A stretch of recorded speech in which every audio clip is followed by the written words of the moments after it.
They say true happiness is all about the simple things in life.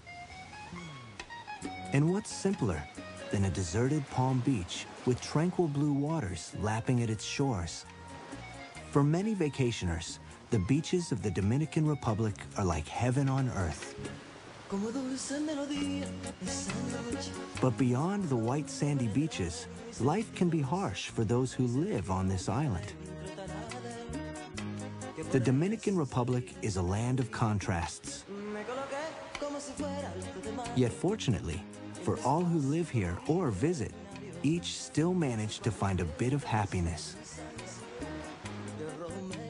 The Dominican Republic is located on the second largest island of the Antilles, called Hispaniola. It occupies the eastern half of the island and is neighbors with Haiti on the west. More than 2 million tourists visit here every year, and it's not hard to see why. Beyond the beaches and seaside resorts are a part of the Dominican Republic few foreigners ever see.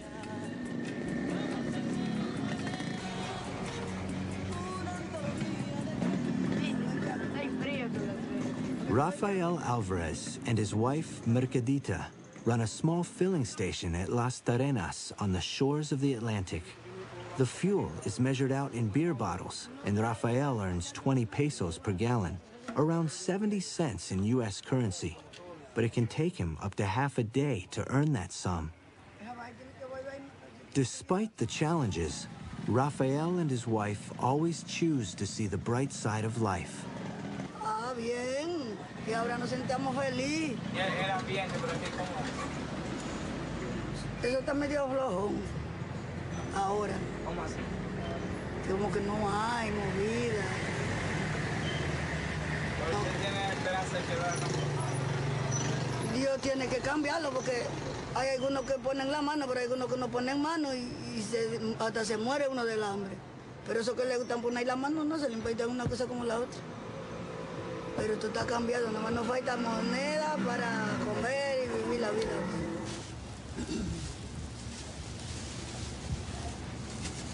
Mercadita used to cook for tourists on the beach. But business has slowed, so she's been forced to shut down shop. Today, the family will be eating beans and rice, just like they did yesterday, just like they will do tomorrow.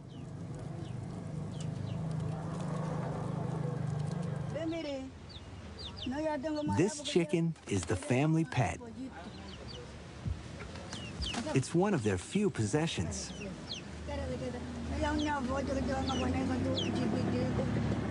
The family's hut is a bit shaky since the last hurricane, but luckily it's holding up. The television is another prized possession and somehow always seems to bring the family together.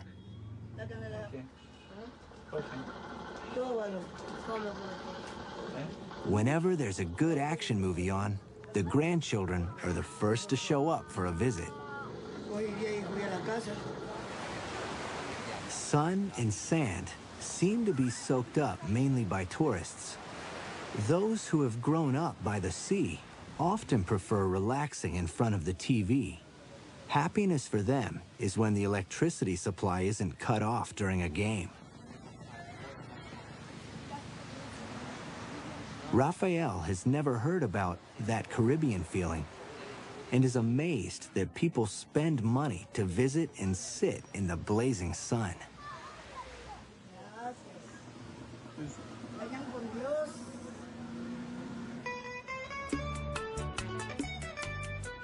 Santo Domingo, the overpopulated capital, is about 125 miles inland.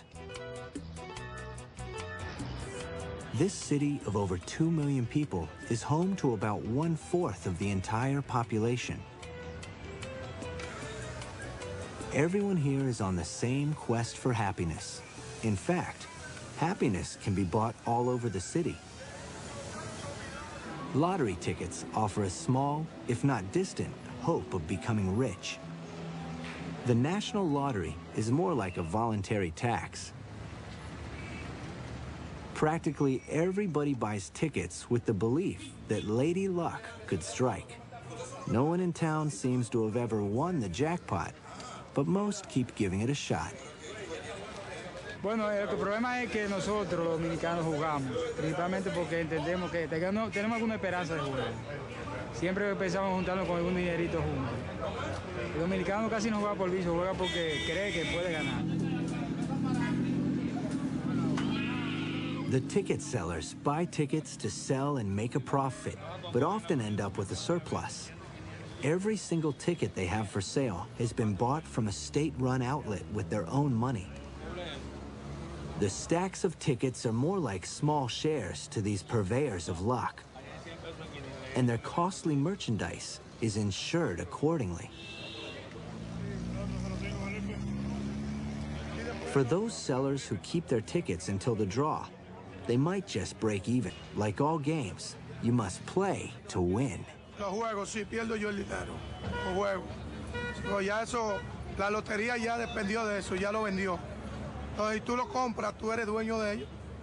Y tú, si tú lo quieres vender, lo vendes. Si no lo juegas, tú. Porque juego. El que no juega no se saca. Porque hay que jugar para perder o ganar. Así que esa es la vida. Me bebo mi trago, voy y me tiro mi son y mi cosa y así. Bebí la vida, lo que le queda ya. Drinking and dancing is a big part of the island life. It's a time to let loose and celebrate. Pateo de Joseito Mateo is an island legend and well worth a visit. Here, the dance floors are packed and the local sounds can be heard long into the night. In Argentina, they have their tango. Cuba has its son. In the Dominican Republic, they have the vibrant merengue.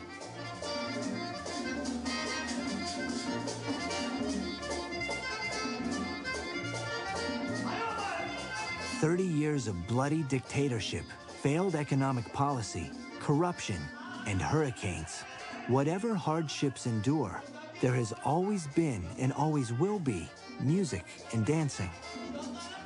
Santo Domingo is the heart of the Dominican Republic, and it's here where music lives and breathes. Merengue seems to be heard from every street corner, cafe, and car radio. Those seeking great music head to this local gas station. In the Villa Maya area of the city, young people have turned a garage into a free open-air disco. It's a one-stop shop for fun and entertainment. For a few years now, this Esso station has been the place to be. On the weekends, all roads lead to the Tiger Market. The tempo slows down a bit at the Monumento del Son, a traditional dance hall where the older generation meet for a spin around the dance floor.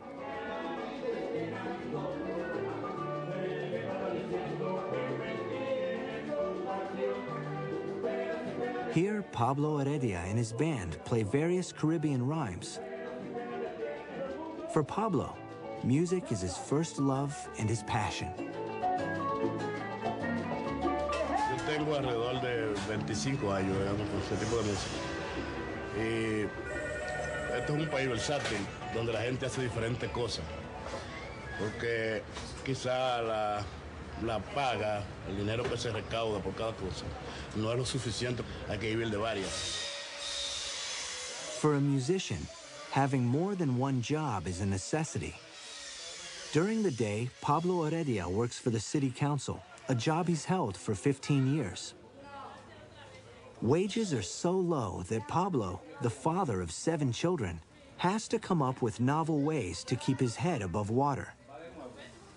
He's proud of the work his housing department does, and like all Dominicans, he loves his country.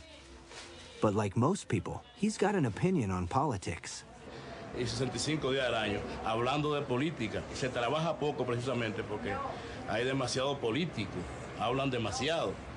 Entonces, si yo fuera presidente, se metió un proyecto de ley para que eso se hablara menos, que fuera un 10% que se hiciera eso nada más. Y que el otro tiempo que se pierde en eso se dedicara a la producción del país.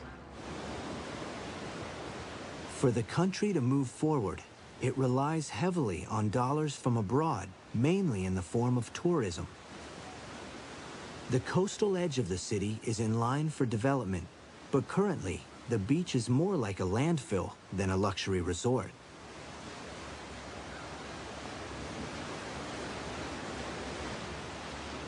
Over time, this coast is transformed from untouched shores to dumping grounds. The only people who use this beach as a recreational area live nearby and can't afford to travel elsewhere. Unfortunately, the cleaner beaches are a distant 12 miles away. Along the coastal road, concrete skeletons reach for the sky. This strip will house the most exclusive hotels in the Dominican.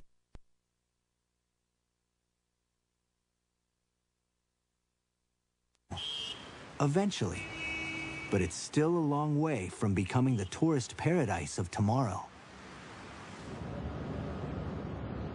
Many tourists prefer visiting the sites of the island's colonial past. It was in 1492 that Columbus set foot on the island and turned Santo Domingo into the first European locality in the New World. The first cathedral on the American continent stands at the center of the historical town. The Zona Colonial is a site of global culture and is the pride and joy of the entire city. The ancient hospital may lie in ruins today, but pigeons have made it their home, filling it with life. El Faro a Colón, or the Columbus Lighthouse, dedicated to the famous explorer. Over 100 feet wide and nearly 800 feet high, this temple not only claims to house the grave of Columbus, but is a symbol of the nation's vibrant spirit.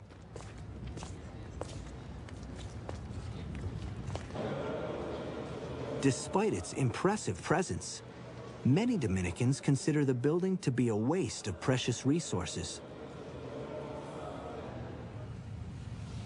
The construction of the lighthouse used up nearly all the concrete produced on the island, and the 50,000 people who lived here in a former slum were forced out to make way for the $50 million Colossus. A neighboring quarter that has survived is behind a wooden fence. The poverty and struggle of the people on the street is neatly kept from the visitor's eye.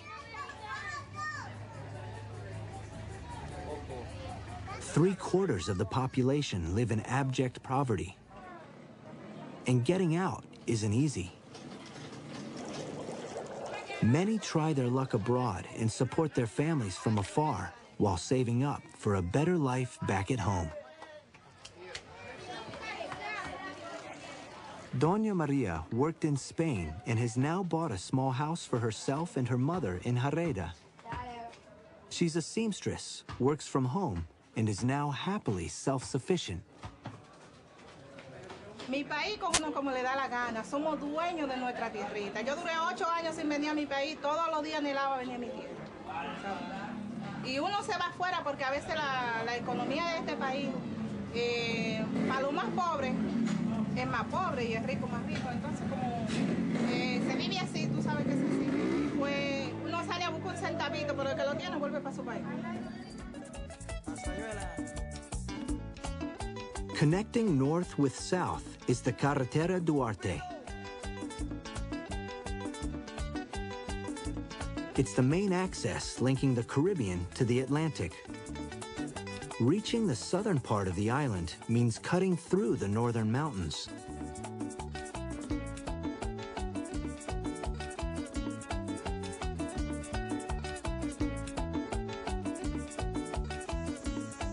High in the mountains live people who rely on a little luck and a lot of skill for their survival. They are amber prospectors. For them, the hectic coastal towns have little appeal. Those are simply places to sell their amber jewelry to tourists. Up here, life revolves around the never-ending search for the hidden treasure deep in the hills. Antonio and his two sons have already made a find today. This type of find does not happen every day. If it did, they'd be... Para conseguir ese ámbar. Como en 5 minutos eso. Pero ustedes duraron 5 minutos, pero tenían ¿qué tiempo tenían para...? Desde por la mañana, Desde por la mañana hasta la mañana, hasta las 10. a las 10 de la mañana. After a successful morning, they set off again in search for more. Oye, el ahí el chico, que haga buche, la vamos a dar esta vainita ahí. A ver si hay una ambita hoy temprano, Finding the valuable golden gem requires a long, slow descent into a low-roofed mine as far as half a mile down. A piece of amber the size of a child's fist will bring in between $10 and $20.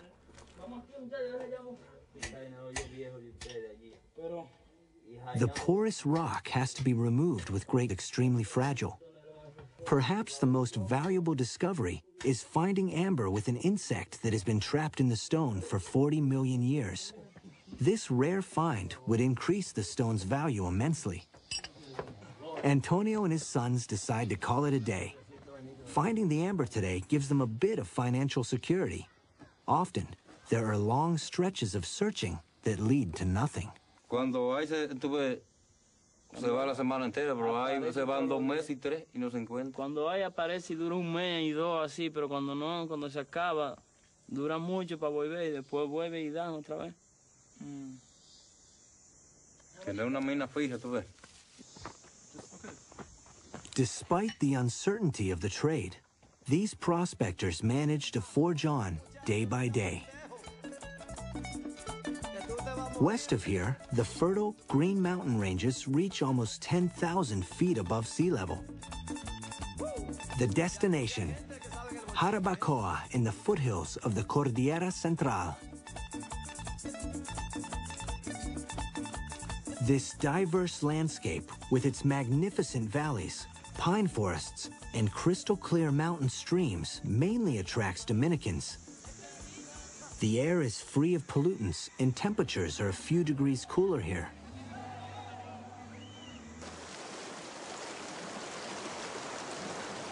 But it's still warm enough to go swimming or rafting.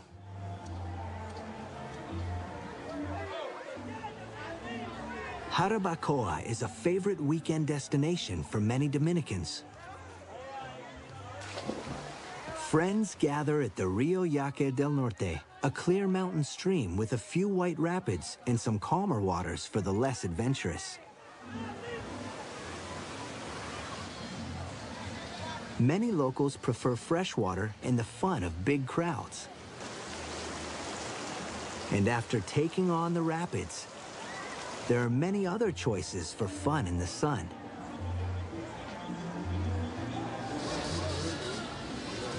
And in the evenings, there are more than enough reasons to turn up the heat in the small town of Jarabacoa. Well-known bands draw large crowds and put on a show that lasts through the night. Quinito Mendez is a musician from Santo Domingo. His music is recognized far beyond the shores of the Dominican Republic.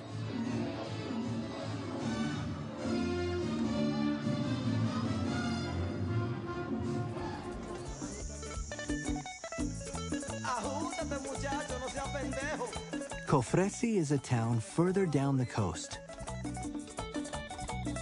Here, the grand villas line the beach, and the ocean views seem to never end.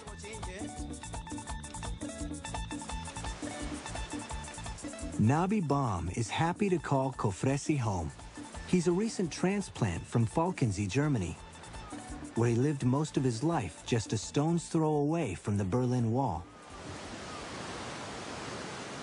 For Nabi, the cold climate of Germany couldn't compare to the warm days in the tropics, so he bought himself a one-way ticket to Santo Domingo and has been here ever since. He's worked in pubs, made German sausages, and now prospects for gold. Most who come here have money in their pockets and go home when it runs out. Nabi, on the other hand, has managed to make a life for himself from scratch. Soon, he'll be moving into his dream villa in Cofresi.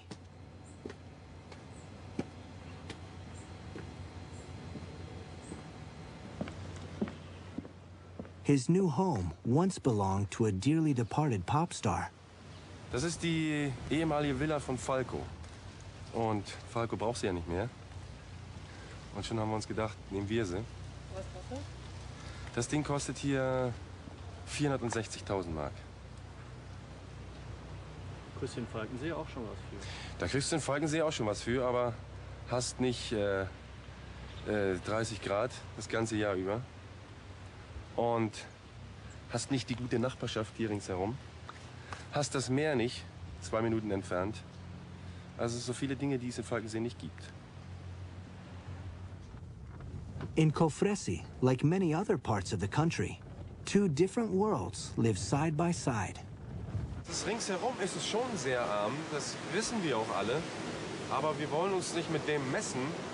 Wir wollen einfach in der Karibik leben und schön leben, so wie wir es eigentlich gewohnt sind von zu Hause. Also der gewisse Standard muss schon bleiben. Muss.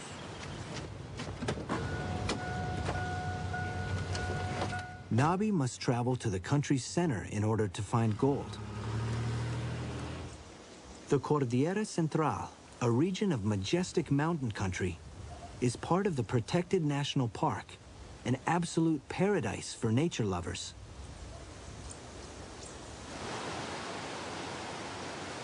Rio Bao is the river where Nabi, the gold hamster as his friends call him, seeks out his fortune. He and his through chilly knee-high water in order to reach the bend where they're most likely to strike gold. Nabi imported specialized equipment from California. It provides him with oxygen and, more importantly, including any gold from the riverbed. The light materials are spit back to the river, and only the small stones and metal remain. Nabi struggles to hold on to the heavy vacuum cleaner while resisting the river's flow. The water isn't deep, but it is cold and powerful. It's an uncertain and often challenging trade, but one that could lead to big payoffs. Oh, es sieht sehr gut aus hier, ja. Hat einen Boden, sehr rot der Boden.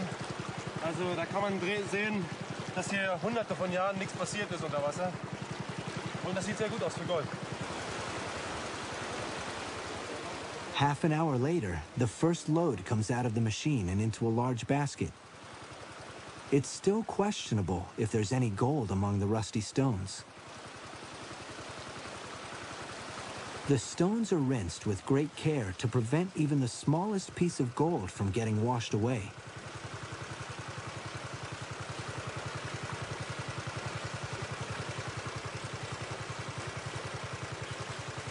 The spoils are put to the side, and the basin is rinsed, just like the Klondike 2 centuries ago.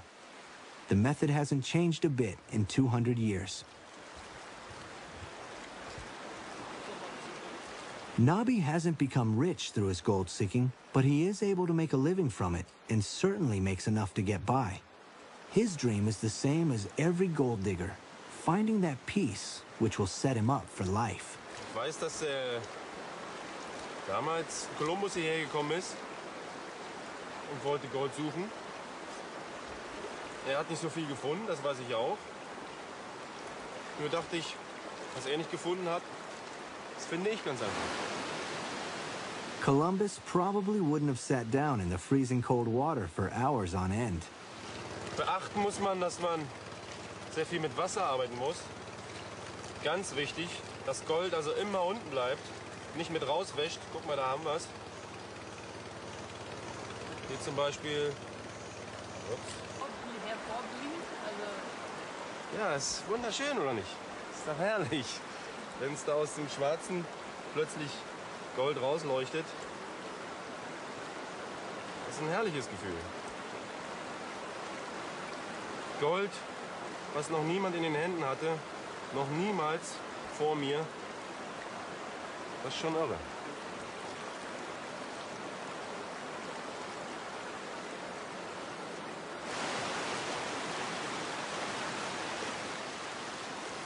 Half a day of hard work underwater has exhausted the team.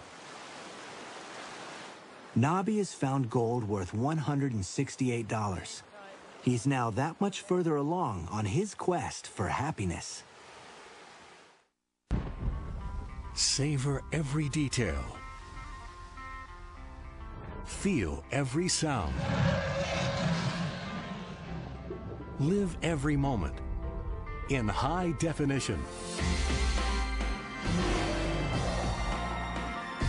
Immerse yourself in stunning original programming and the very best of the Discovery networks.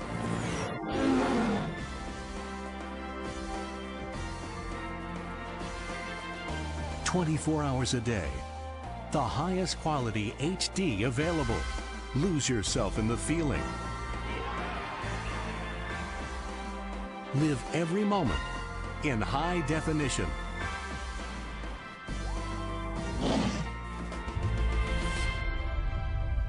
Discovery HD Theater, your window on the world." This is a short subject from Discovery HD Theater. As it is for moths, so it is for frogs. Those that live during the day bear bright colors that signal their toxicity to predators. This is the case of the poison dart frog, whose skin secretes a poison of which a single gram could kill 10 people, and who can therefore show himself in the daylight with total impunity.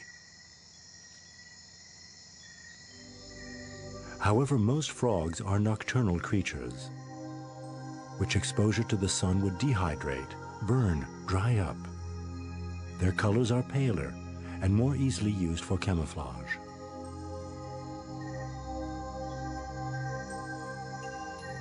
This tree frog and its 2 babies will never touch the ground. They live exclusively in the treetops, almost 100 feet high, and can jump from branch to branch thanks to webbed fingers that allow them to control their trajectory. When morning comes, they hide beneath leaves to avoid being burnt by the daylight.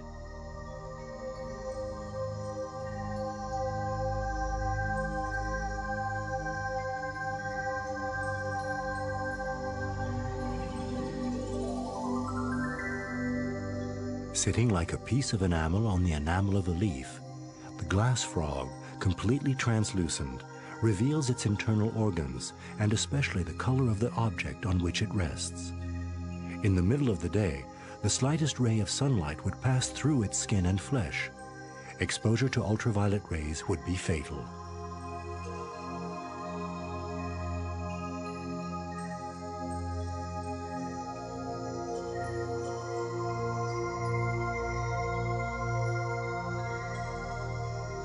Just where does the veined, speckled leaf end and the body of the ornate tree frog begin? In broad daylight, the edge would be even less perceptible and the camouflage even more perfect.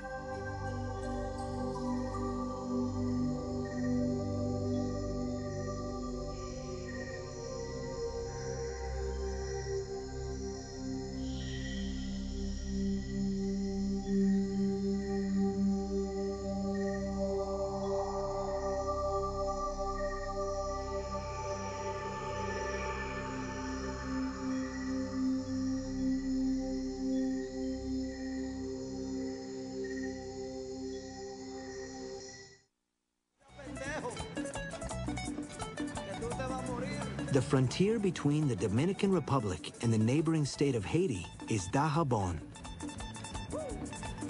This isolated mountain region has a flat and arid countryside. The air can get so hot that the locals count down to the cooler hours of nighttime.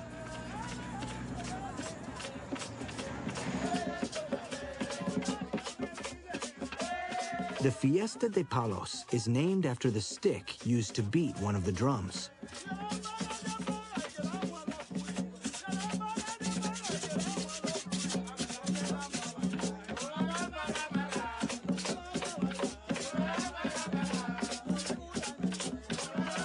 This type of traditional music is slowly dying out, but can still be heard today, mostly in the south and west of the Dominican Republic.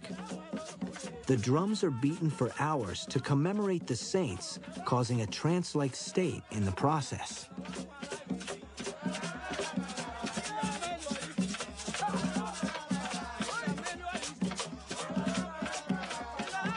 For outsiders, or even natives to the Dominican Republic, the lyrics may be unclear, but the emotions are not.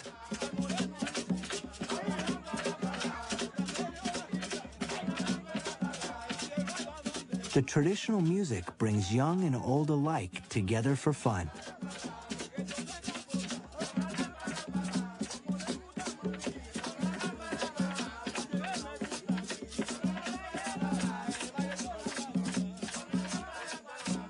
Luck and happiness in the borderlands mainly depend on what side of the island you are born on. The Dominican Republic looks like a true land of milk and honey when compared to the impoverished state of Haiti on the western side of Hispaniola. The door to paradise is opened just twice a week here in Dajabon. Haitian citizens are permitted to enter the Dominican Republic on Mondays and Fridays. Cars and trucks are not allowed, so any groceries bought are carried back on foot. Speed is key, as the normally impassable frontier is only open for a few short hours at a time. There is a dire shortage of basic foodstuffs in Haiti, including rice, bananas, maize, and eggs. The people who come here don't just buy for themselves. They also earn a few extra pesos, barely $1, for bringing things back for others. This bridge in no man's land spans the Rio Masacre. The shallow river separates these two countries whose ongoing battles have caused bloodshed throughout history. In 1937, this constant fighting led to a bloody massacre. The Dominican dictator Trujillo had thousands of Haitian citizens slaughtered here in the borderlands. Their bodies floated down the river in the hundreds, underlining the gruesome name of the river it had been given long before. Relations between both countries have been improving slowly in recent times, but the exchange of goods at Dajabon is only encouraged because both sides get something out of it. While groceries find their way into Haiti, small tradesmen from that country sell cheap clothing, household goods, and perfume to Dominicans. Market women from the Haitian capital Port-au-Prince can be on the road for days before they reach the Dominican Republic. They bring with them cheap American goods in the hopes of selling them. But they don't earn much when they do eventually arrive, as there are more traders than there are buyers. And there's a limited amount of time to peddle goods before the border closes. Aquí dominicano no quiere comprar nada, es barata la quiere. Y uno paga mucho cuarto en la aduana para deduanarlo. Si uno después va a ser mercado, si uno lleva a Haití, después para cruzar con él, tiene que volver a deduanarlo más, vuelve a pagarlo más.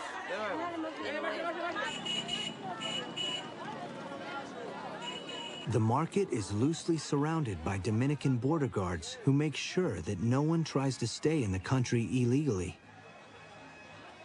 Haitians are welcome as sellers of cheap goods or as seasonal workers, but Dominicans fear that they are being overrun by their less fortunate neighbors.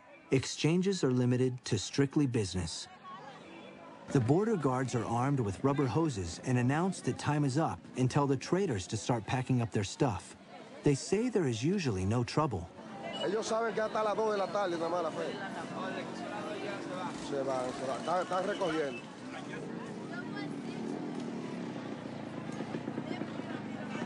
These small traders have no intention of breaking through the barriers and instead will return for the next market, set up their goods once again, and try to sell them to their richer neighbors.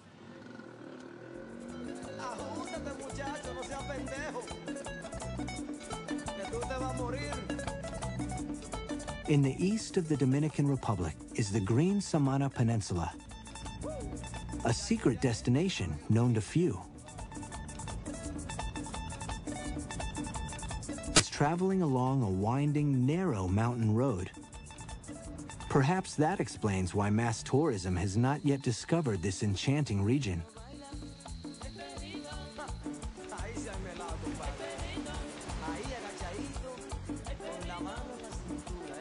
In Las Tarenas, there are picturesque beaches and a real Caribbean lifestyle free from the walls of the all-inclusive resorts.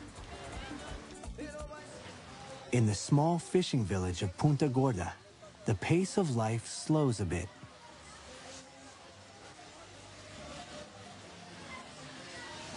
From here, one can set off by boat into the mangrove forests on the other side of Samana Bay. During January and February, tourists come here to watch for humpback whales. Every winter, thousands migrate to these warm waters to give birth and mate. In the middle of summer, the many species of birds that populate the jutting cliffs are a delight to behold. Their sanctuary is the ideal place for nesting and rearing their young well away from human intrusion.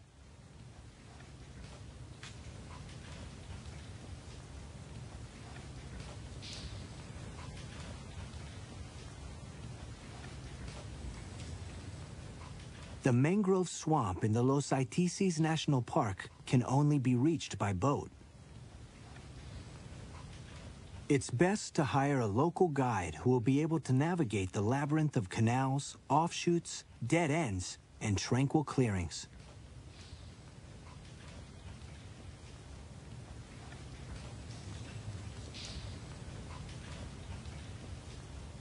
Mangroves can be found anywhere the water's temperature stays above 68 degrees Fahrenheit. Until recently, their positive effects on the environment were largely overlooked, and mangroves were regarded as useless vegetation.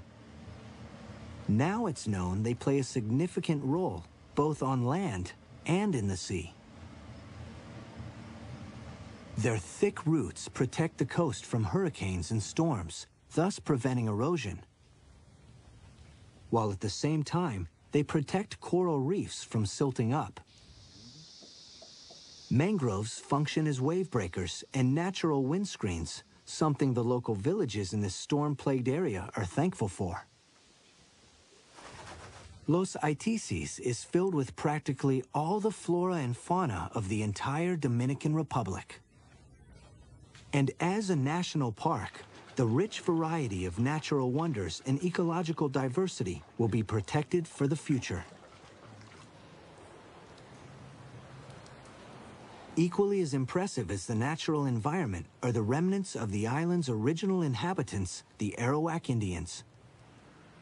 Cave paintings, engravings, and masks may be difficult to spot, but prove the existence of a people who thrived here before colonization. Now their land is part of the national park, and their caves home to colonies of bats. Not much is left of the original inhabitants of the island. Colonization took its toll when the Spanish arrived in 1492, and after 100 years, the Arawak population had nearly been destroyed. North of the tranquil national park is the livelier northern coast. It's here where Frenchman Gerard Pristas is headed to the local fish market.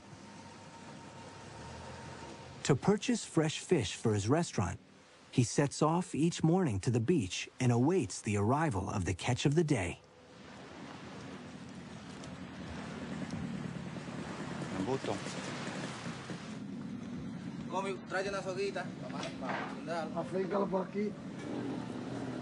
Before anybody else can get his hands on the fish, Gerard rushes to have the fish weighed and put aside for him.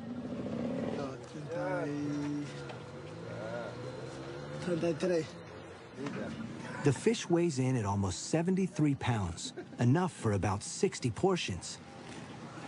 That's one part of the menu, but a meal doesn't just consist of tuna alone, so Gerard has to wait on the other fishermen before he can complete it. Gerard Pristas is regarded as the best chef on the entire island. But his art is highly dependent on whether the fishermen have been lucky. There's no telling whether they will deliver the doradas, a local favorite he's looking for today. First attempt, nada. Nothing. Parce que la pêche n'est pas industrielle, elle est seulement artisanale. Et donc on n'a pas un volume de poissons assez important pour tout le monde, donc il faut bien surveiller. Et on a une période au mois d'août où il n'y a pas beaucoup de poissons. En décembre, par contre, il y a énormément de poissons, donc on peut se permettre que de faire acheter que par les acheteurs qui nous portent les poissons. Mais à cette époque, donc là il faut que j'aille voir tout de suite s'il y a du poisson, parce que s'il n'y a pas de poisson... Next attempt.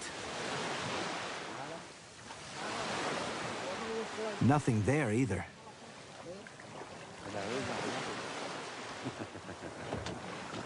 Là, c'est difficile aujourd'hui. Et voilà, on passe des heures sur la plage. Et il y a des jours, ça vient tout de suite. Il y a des jours, il y a 5, 6, 10 dorades à 11h, 11h30. Et là, il est déjà midi et il n'y a plus que 2 bateaux à venir. À mon avis, ils vont manger du temps aujourd'hui, les clients.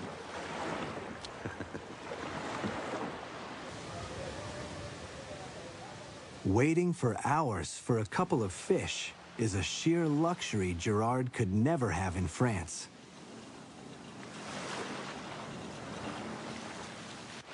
Time passes differently here, and at least his patience was well worth it. Finally, his freshly caught doradas. C'est un endroit fantastique, je pense que c'est un petit paradis. On a une vie qui est beaucoup moins stressante qu'en Europe. Tout est naturel, tout n'est pas traité, on revit, je pense, une bonne époque, perdue un peu en Europe.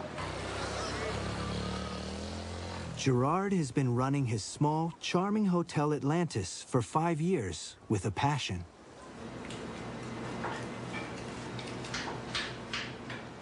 After being a personal chef and before coming here, he ran his own restaurant in Saint-Tropez. Gerard wanted to spend more time with his family and desired to live in an environment that was lower key. So he settled on Las Tarenas and has been creating French cuisine from local ingredients ever since. He's also introduced some new and surprising flavors to the locals. Il y a beaucoup d'élevage de poulets, parce que dans le pays, les gens mangent quand même énormément de volailles. Ça fait partie des plats principaux ici. Le poulet, le riz. Donc c'est vrai que quand on arrive dans le pays, on est un petit peu déboussolé parce que c'est poulet, riz, habichuela. Les habichuelas, ce sont des gros haricots rouges. Et ça change parce que chez nous, c'est pas ça du tout. Donc il faut éduquer aussi un peu le goût aux gens. Parce que les Dominicains, comme la plupart n'ont pas énormément voyagé, donc n'ont pas l'habitude au palais tel que le fromage.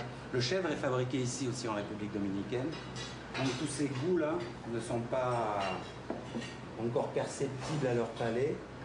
Et petit à petit, eh ben, ils s'y font et puis ils apprécient et ils sont heureux de découvrir une autre cuisine.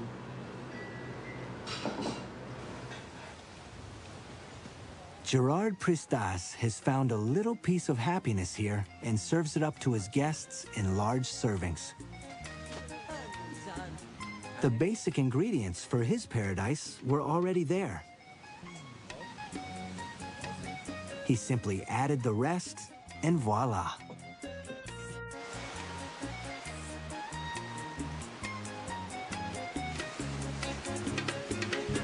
Como dulce melodía, esa noche, un hombre penetró en mis sentidos y se metió tan adentro, que por eso salir no he podido. Me coloqué como si fuera alto de mayo en un espacio colorido imaginario. Sé cuando entra el deseo de mis ansias. Local, the Dominican Republic offers a host of possibilities for the seeker of true happiness. Despite the challenges that life brings to everyone, here, somehow, they are simply washed away.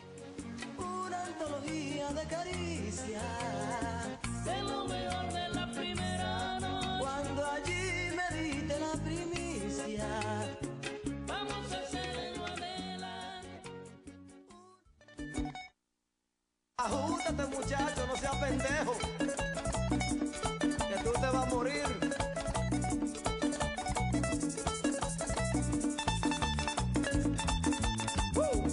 Y aquí sí hay gente que sabe el